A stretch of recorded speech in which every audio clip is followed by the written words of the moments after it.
I am standing about 20 kilometers southwest of Quebec City, right beside the great St. Lawrence River. This is my third time visiting Quebec, and this time is different. The first two times I came using metro systems and trains, which was beautiful and fantastic, but this time around I wanted to see the rest of the province. I wanted to see Sherbrooke and Gatineau and Drummondville and Trois-Rivières. So I rented out a car, and along with seeing, the countryside and those smaller towns, I wanted to explore the banks of this river and appreciate how important it is to Canada's growth and, frankly, culture and history. The river allowed for the great cities of Montreal and Quebec City to grow and prosper. Frankly, without it, it's easy to say that they wouldn't exist the way they are. Jacques Cartier and Samuel de Champlain, under commission by the French, would chart out these lands via the river and claim it all for France. The colony of New France would be established, and that colony would go on to exist for centuries. And the people today of Quebec owe their ancestry to that colony, the Québécois today. It's a very beautiful, beautiful sight right now, completely frozen with the winter. We're in the dead of winter right now, middle of December. But this river is not your typical river.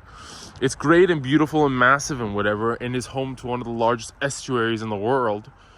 But the river, due to the ingenuity of the American and Canadian governments, via a series of locks and canals, is connected to the Great Lakes. Prior to the establishment of the so-called St. Lawrence Seaway, a series of rapids right to the south of Montreal Island, called the Lachine Rapids, prevented any sort of ships to pass beyond that point. Well, canals and locks allow you to bypass those sort of natural barriers, and as such, now the great cities of Chicago, Duluth, Sault Ste. Marie are connected to the world's oceans. I've been tripping on freighters this whole trip, and they are just a constant feature of the St. Lawrence River. But yeah, we are exploring. I'm on the banks. I am right by Quebec City, and it is time to appreciate the beauty and importance of this underappreciated body of water. I am on l'Île d'Orléans, Orleans Island, right east of Quebec City in the Gulf of St. Lawrence.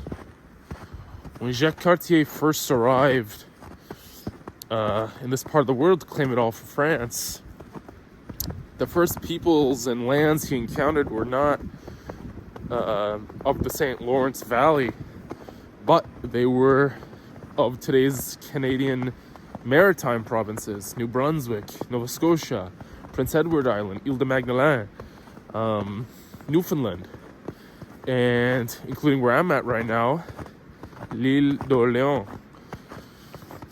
This island is famous for being the stopping ground of the British Army's successful attempt of taking Quebec City from the French. The British, under General James Wolfe, of which there's a famous British folk tune called Brave Wolf, which is one of my favorite folk tunes. He landed with about 4,000 men on l'Île d'Orléans before taking the surrounding high ground around Quebec City, and eventually defeating Montcalm's Franco-Canadian Native Army, and eventually taking the rest of Canada afterwards. But this island is situated right east of the mouth of the St. Lawrence River, and I'm right now at the northeastern tip of the island. It's a very cool, very rural area. And I'm right now at like a little, I think it's like a campground or something. But very cool. The conditions to get here were not that good, honestly. The poor visibility of maybe maximum 100 feet. It was snowing like crazy. Roads were not fully plowed sometimes. Luckily, I have all-wheel drive and I have winter tires, so no problems. And also, I'm an experienced driver, so it's not the biggest deal. And luckily, somebody already broke ground with this trail, so it's much easier to walk than if I had to break my own trail. Just, less exerted energy. But yeah, we're in the middle of the Gulf of St. Lawrence. Super cool. I'm gonna keep exploring, and we're gonna keep on exploring this beautiful part of the world. All right. I'm now facing the beginnings of the world's largest estuary by area and volume. I'm also facing frigid winds that are piercing my jacket, and also snow. But an estuary is basically where a river, this being the St. Lawrence River, meets the ocean, the Atlantic Ocean. And it's a mixing of fresh water from the river and salt water from the ocean to create brackish water, which is a mixture of the two. And so right now we're still on L'Île d'Orléans. We're in a cool little town. The whole area is made up of these small little agricultural towns. And basically, being on that, we're in the island. Out to it would be the west, we have Quebec City. Once the river reaches the estuary, it splits up, given this huge islands in the middle of it. And from the south face, we have the so-called Channel de Grand Voliere, the channel of the tall ships, that being commemorating Jacques Cartier's voyages. And in the north face, we got the Channel de l'Île Orléans, just and in the distance, we have the northeastern end of the Appalachian Mountains. Eventually, if you follow this to the east, it reaches the Gaspé Peninsula, which is one of Canada's, apparently it's one of Canada's most beautiful spots that I will one day visit. And you can see that estuary, the river, it is flowing fast. It's, got a lot of ice on it. It is bitterly cold.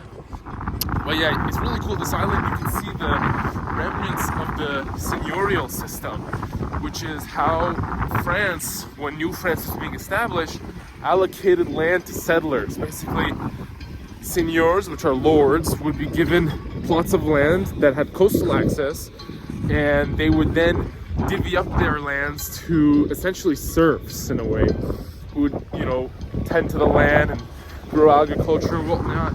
And it wasn't abolished until the 1850s. And that's part of the reasons why Quebec has such a low relative, average GDP per capita, less developed. And there's major, so there's socioeconomic divides between this part of Canada and, Ontario, for instance,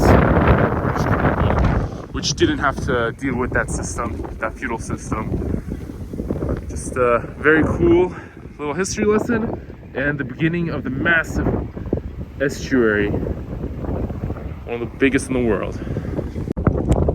We are standing at the southwestern tip of L'Île d'Orléans. Very cool spot. And I am right now at the very meeting point of the St. Lawrence River, which is just there. See that little cliff? Between that and that, right there runs the St. Lawrence River, and it's meeting right now with the Atlantic Ocean to form the world's largest estuary. And you can see, it's moving ridiculously quickly. It is just insane. But this is also really close to where General James Wolfe set up his soldiers, his British regulars. They landed here to assess the sort of situation to seize Quebec City. It was the 7 Years' War, what we learn in American schools as the French and Indian Wars. The French and Indian Wars was just a theater of the worldwide conflict that was the 7 Years' War between France and Britain and many other countries in Europe and beyond. And part of the British strategy was in North America to take New France. And the center of New France was right there in the distance, as we see, Quebec City, which was one of the most fortified cities in the world, and definitely by far the most fortified city in North America at the time. If you kept going along the St. Lawrence upstream, you'd hit Montreal, which was the second largest city in New France at the time. And basically what General James Wolfe did is he landed in Île de Montréal, right next to where we were at, and he assessed the battle and he saw Quebec City cannot be directly attacked. There were fortifications, French fortifications right here on the neighboring cliff sides, on the south shore of the river, and also further north.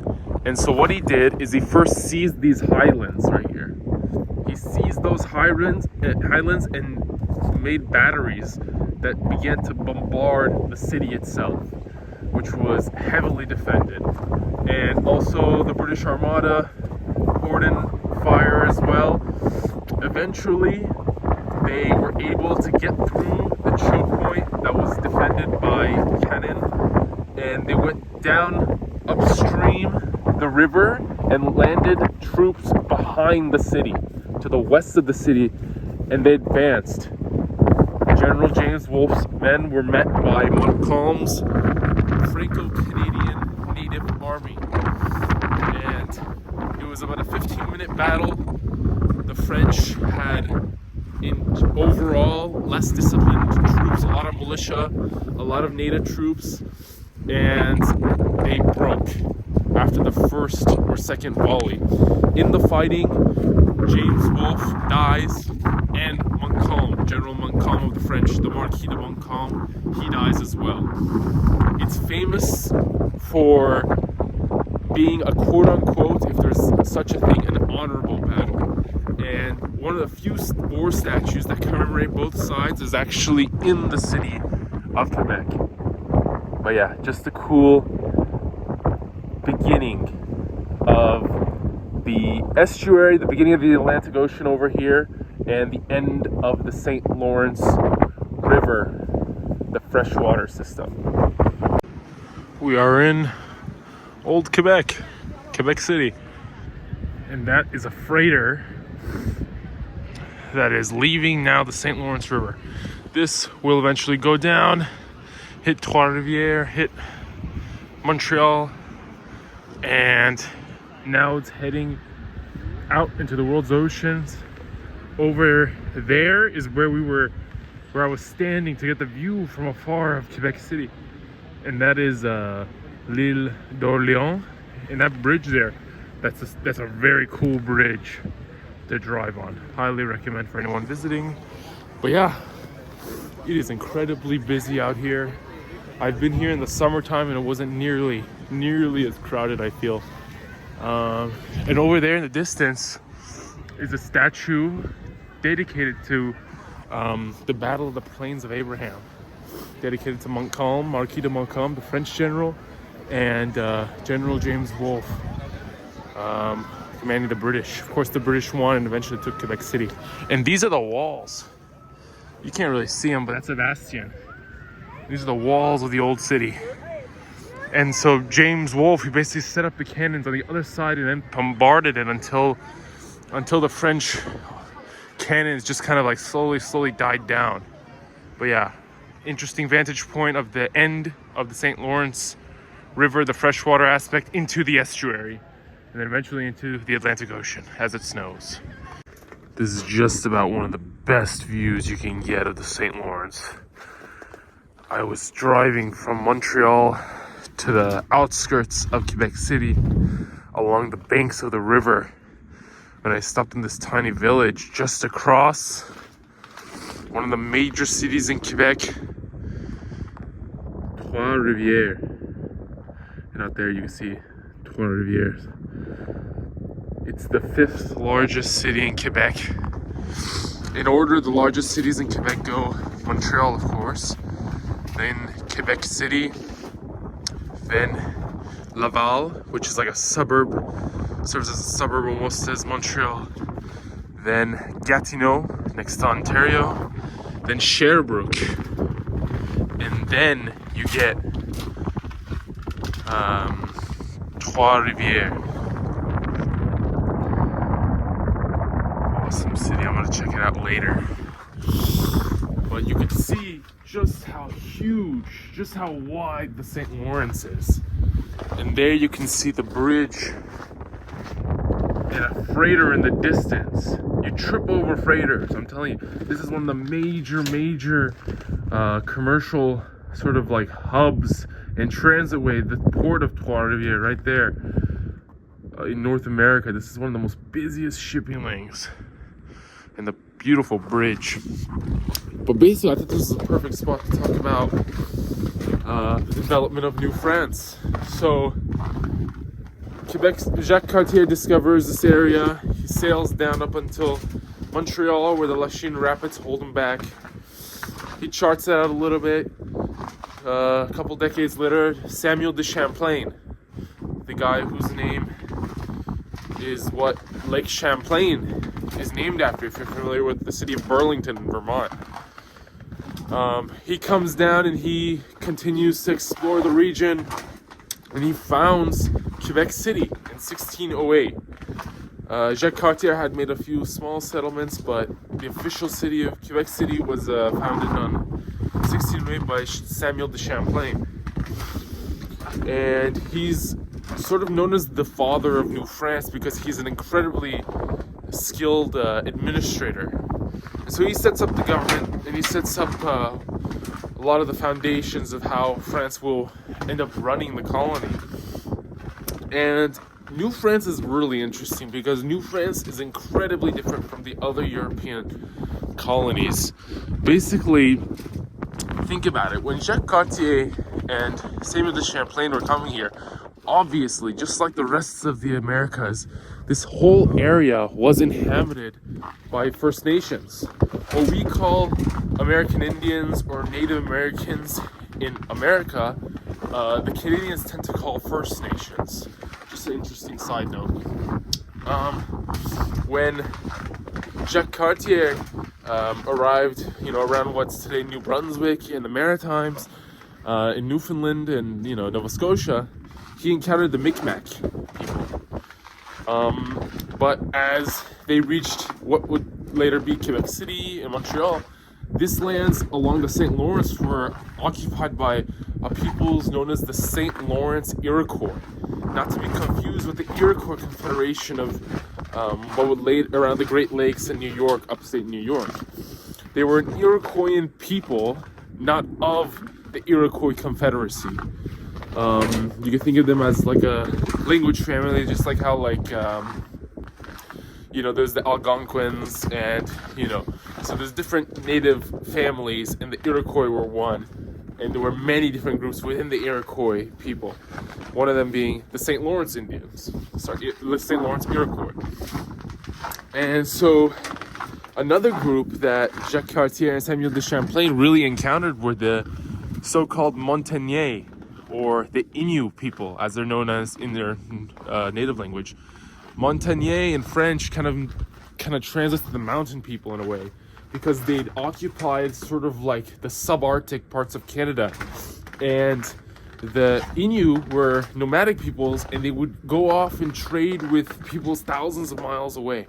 And so they became an important middleman in the fur trade in New France. Super, super important. And then if it wasn't for them, New France would have economically been completely unviable for the French. It's such a beautiful area I'm at right now. Look how frozen it is. It tells you how cold my hands are frozen. That's why I have to flip it over so I can put my hand in my jacket pocket. It's freezing. But basically, whereas New France would have to, work with the natives of the land, and as such treat them rather well. They'd form these alliances with many different tribes. with the exception of the Iroquois, the Confederacy. The Iroquois Confederacy, they were not friendly with at all, because the Iroquois Confederacy allied with the British most of the time. And whereas the British would fight the natives a lot of the time because of their aggressive settlements of their colonies, and the Spanish and Portuguese would bring in slave labor and work the people to death, the Dutch, much in the same way, much less scale basically, because they had smaller colonies. The French would really be famous for working with their native neighbors. And so that's why in the French and Indian Wars, what we call here in North America the French and Indian Wars, but what they call in Europe the 7 Years' War, the American theater, the North American theater of the 7 Years' War, much of the native tribes, in fact almost all of them except for the Iroquois Confederacy, will ally themselves with the French, because French settlers only numbered about, I believe, 100,000 people, all the way from New Orleans to Quebec City. New France only occupied about 100,000 French settlers lived here. It was vastly outnumbered, the settlers, by natives. Whereas by the time of the 7 Years' War, I think the population of the 13 colonies was well over a couple million. So really interesting story of New France there, and a good view of the St. Lawrence and the mighty city, beautiful city of Trois-Rivières, which I'll probably have dinner in later. Moving on. Well, I ended up having a fantastic Tunisian dinner in Trois-Rivières, and the city, as you see, it's snowing, and the city's roads are just covered in snow. It was a really cool city, I thought. Didn't spend too much time, but it was a fantastic dinner. Definitely saving that address to come back next time I'm here. But I thought it's a good time to just talk about the city. So the reason why it's called Trois-Rivières, meaning three rivers in English, is because the St. Maurice River runs right through the town. And at its confluence, once the St. Maurice River reaches the St. Lawrence, the delta that forms, there's a few islands in that delta, and that results in three major confluences. As such, they call it Trois-Rivières, right? Three rivers. Another interesting side note is that in English, of course, like there's many more English-speaking Canadians than there are French-speaking Canadians, and historically, English speakers would just say three rivers. That's how they'd refer to the city. But with the Quebec sovereignty movement and its progression, it's actually now more common for English speakers even to just call it Trois-Rivières if they know the city at all. It's a decently sized city, but yeah, one of the bigger cities by far in Quebec. A very cool town. In fact, Jacques Cartier made a settlement near here. Because of the confluence, is a strategic location, and it made sense for him to essentially make camp. And on his way to Montreal. So yeah, cool town, Trois-Rivières. Had a great dinner. Going back home to the Airbnb in Montreal. All right, exploring the mighty St. Lawrence. We are at the northeastern terminus of Île de Montréal, Montreal Island. Out there, and exactly where I'm standing, is the St. Lawrence River. We could appreciate the archipelago of the region. There's an island, there's another island. Of course, we're standing right beside an island. And as the St. Lawrence sort of gets to this point, think about it. We've got the freighters of the world's oceans that they get funneled in through the Gulf of St. Lawrence. They eventually pass Quebec City. They pass Trois-Rivières. And they make it out here into the port of Montreal, Canada's second largest port, and after the port of Vancouver, and by far the largest in the eastern half of the country. Once the Gulf reaches Montreal, it splits up. Down there on the southern shores of Montreal Island, we get the main confluence, but as it meanders north across over the northern shores, we have the River of the Prairies, Rivière des Prairies. Eventually, as the river keeps on going, sort of northwards, it reaches Île Jésus, Jesus Island, which is home to Laval, the third largest city in all of the province of Quebec. which is kind of like a suburb of Montreal in a way. There, once it reaches Jesus Island, it splits up. Northern bank, we got the River of 1,000 Islands, Rivière de Mille Îles. Southern bank, we have the River of the Prairies, Rivière de Prairies. But yeah, absolutely amazing. You could really appreciate the nature. I drove through a working class residential neighborhood to get here. Very different than what most people see when they visit Montreal, but absolutely stunning nature, and of course just reveling in the majesty of the mighty St. Lawrence River. With frozen hands and a runny nose, we are at the northern terminus of Île Jésus, as in Jesus Island.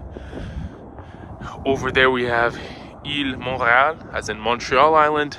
In between the two islands, we have Île de Prairie, as in the River of the Prairies. And between the rest of Quebec and Jesus Island, we have Rivière de Mille Îles, as in the River of 1,000 Islands. Given that the region that we're in is home to a pretty exceptional archipelago. Much of the commerce that comes in through the Gulf of St. Lawrence, you know, past Quebec City, past Trois-Rivières, ends up in the port of Montreal. Much of it keeps on going, you know, towards Ontario, towards the Great Lakes region, to the U.S.A., but much of it ends up in the port of Montreal, which is one of Canada's great cities, Montreal that being. And you can see right now on a frozen bit of the River of the Prairies, if I zoom in, look at that, it is flowing very much so down there. So yeah, absolutely stunning. It is about 38 degrees or something like that. Drove through Laval. Laval is akin to the San Fernando Valley from LA, akin to Staten Island. It's like a suburban part, although it is not part of the city of Montreal. It's its own city, but essentially works as like a huge suburb area. Not that much to see, but the nature, given that it's an island, is very cool, I believe. But yeah, very much so an industrial part of the region. We're gonna keep on going, appreciating the mighty St. Lawrence River and its many, many attributes and features. All right, keep on in. This right here is incredibly cool. So I was exploring sort of the south shore of the Montreal metropolitan region, south shore being south shore of the St. Lawrence River. So that's like Longueuil and Brossard and those kinds of areas. It's more suburby, not super interesting. But what is interesting is I was gonna go on this sort of like island called Île de Seigneurial, and look what I found. That is a ship using the St. Lawrence Seaway. This is the South Shore Canal, or the Canal de la Rive Sud. And the thing is, when Jacques Cartier arrived in this area near Montreal, there was a huge natural barrier, the Lachine Rapids. And there's a bunch of rapids right here that early settlers and early explorers could not pass. And that is why Montreal exists where it does, because that's the furthest they can get with the St. Lawrence River. And so boom, let's just set up a spot. Also, it's a good spot, right? It's an island, it's nice, naturally defendable. And so think about it, for a good couple hundred years, it's the sort of like the Great Lake regions and the more southern parts of Canada are not really accessible by the St. Lawrence River to the rest of the world's oceans until they built the South Shore Canal, which this ship right now is inching along and using, because now there's a way we can use a system of locks to bypass the rapids. And so you can see it on this map that I'll use. So, never mind.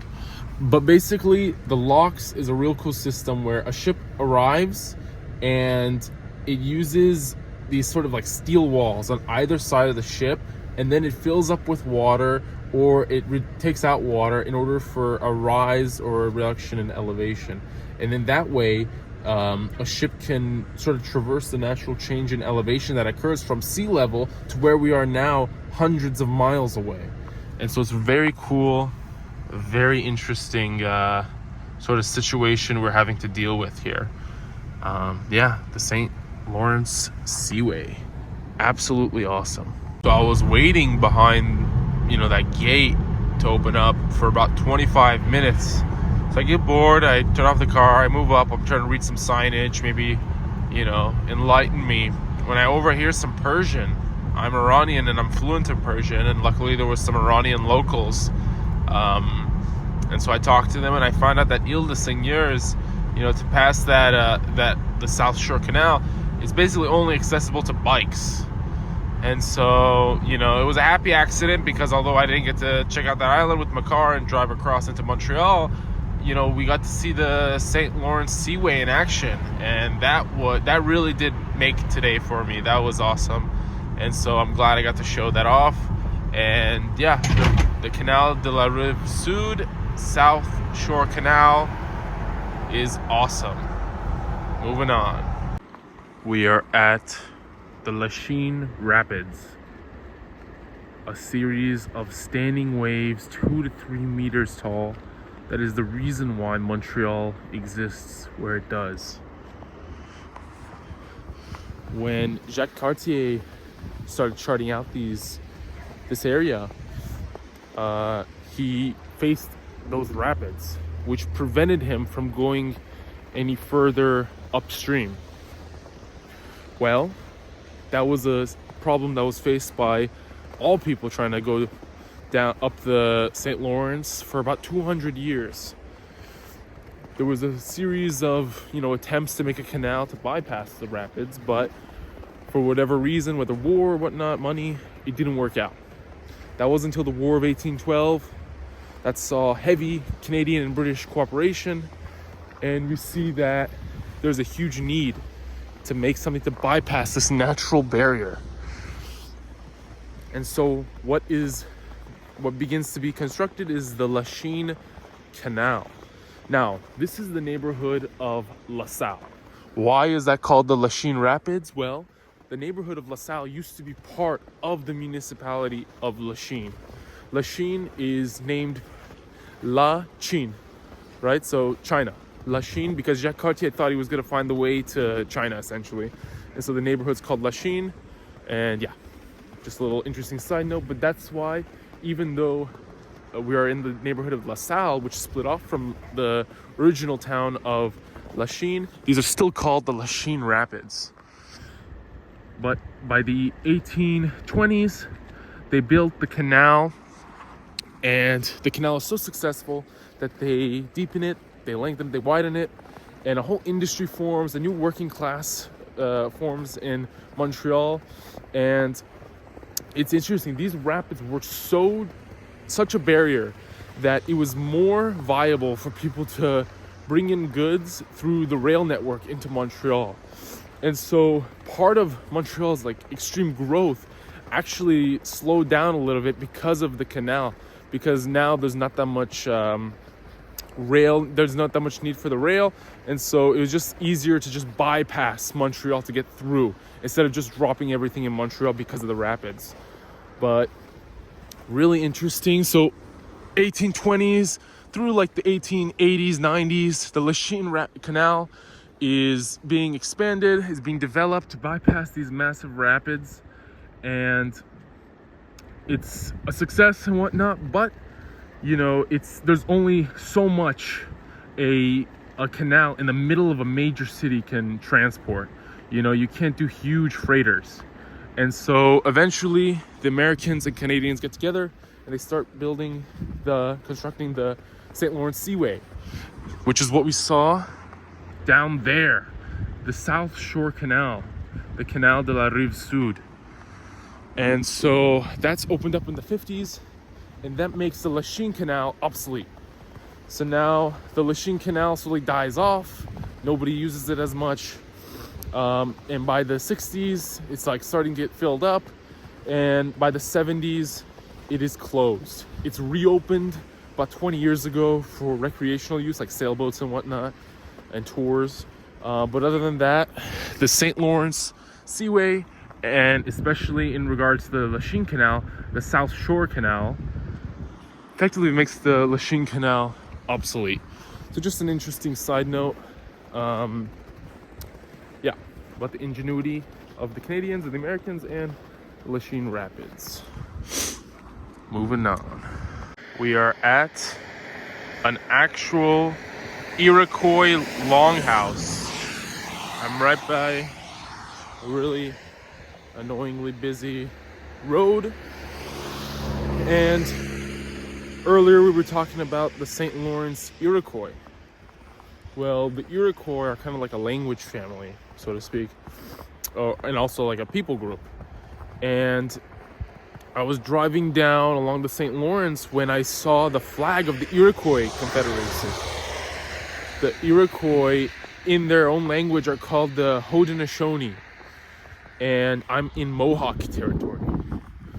And the Mohawks are one of the original 5 nations that made up the Haudenosaunee. And this is what the Haudenosaunee are famous for: longhouses. I'm trying to be as respectful as possible. But basically it means something like Haudenosaunee kind of means like longhouses, or the land of the longhouses. I'd appreciate any sort of correction if need be. And yeah, I'm in Mohawk territory. I actually was driving around and I saw the stop signs were in the native language. And I spoke to a really awesome, keeper at the cashier at the Peace and Pipe tobacco shop. And we were talking for probably 30 minutes. And we just talked about her people and a little bit of the history, try to clarify some questions I had. And I did confirm that in Canada, at least, that they prefer the term First Nations for tribes. But yeah, the Mohawk, they're one of the 5 tribes.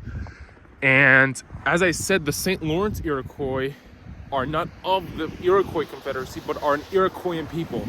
Other Iroquoian peoples who are not of the Confederacy, who are not of the Haudenosaunee, include the Huron, they include the Erie, the Susquehannock, and of course the St. Lawrence Iroquois. So yeah, very cool side note. Their lands, the Iroquois Confederacy lands, stretch from this part of Quebec up until the western parts of the Great Lake region. So it's a shame what has happened to them. They were massacred, genocided, culturally genocided afterwards, colonized by all means, but they're doing their best to preserve their heritage and culture and language, and I commend them for that.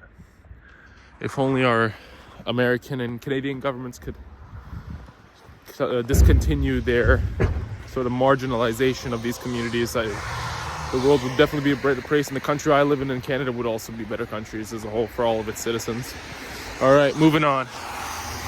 We are at the Longhouse, but sadly, despite searching, I cannot find a single soul to ask permission to go inside, and I want to respect any sort of, traditions, or whether it's sacred, the Longhouse, and so I won't film and I won't go inside even though the door's unlocked.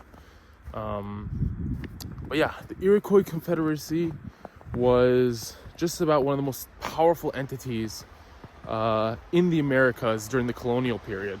They existed from about 1500s to the early 1800s, and it was comprised of 5 nations. From the far west, you had the Seneca, and on the far east, you had the Mohawk. This is the territory of the Mohawk we're at, one of the 5 nations. In between, you had the Oneida, the Onondaga, and the Cayuga. Those were the original 5 nations. Now, in the 1700s, a group from the Eastern Woodlands in the Carolinas immigrated into Iroquois territory due to violence from the English settlers, and they were accepted. The Tuscarora were accepted as the 6th nation in the 1700s.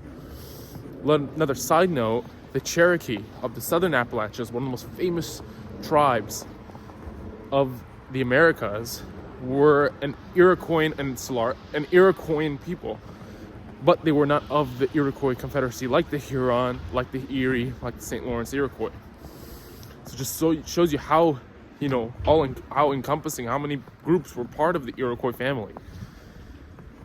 Really interesting. And longhouses are almost like, they're kind of like governing centers in a way, like city halls in a way. And I believe this is where they would sort out, conflicts of interest, issues between members of the community, and also where they enact, legislature. I'm not sure their equivalent of legislature. That's what I believe longhouses are for. Please correct me if I'm wrong in the comments. Very interesting. The Iroquois territories went all around the Great Lakes, from the western reaches of the Great Lakes region all the way up into upstate New York and a little bit into modern day Canada. But yeah, very awesome. The Iroquois Confederacy is underappreciated, and they were essential to how our modern North America has been shaped. Due to their power and their size, they were able to play the British and French off each other. And so they were able for a long time to maintain some level of independence. But unfortunately, as America became an independent country, and as they grew more and more violent towards First Nations, eventually their territories were dismembered, conquered, their peoples destroyed, and their culture colonized, and all attempts to eradicate that culture were made. There's a resurgence, there's a comeback, but much damage has been done from the hands of the Europeans and their descendants. Sad note, but we could always pay homage to the Iroquoian people and the mighty Iroquois Confederacy. All right, moving on. We are standing at the southwestern part of Quebec, at the village of Saint-Antoine, right beside this beautiful cathedral. Across from me is the St. Lawrence, and on the other side of the river is the province of Ontario. If I were to continue southwest, I'd hit the great state of New York, Lake Erie, and then the other Great Lakes.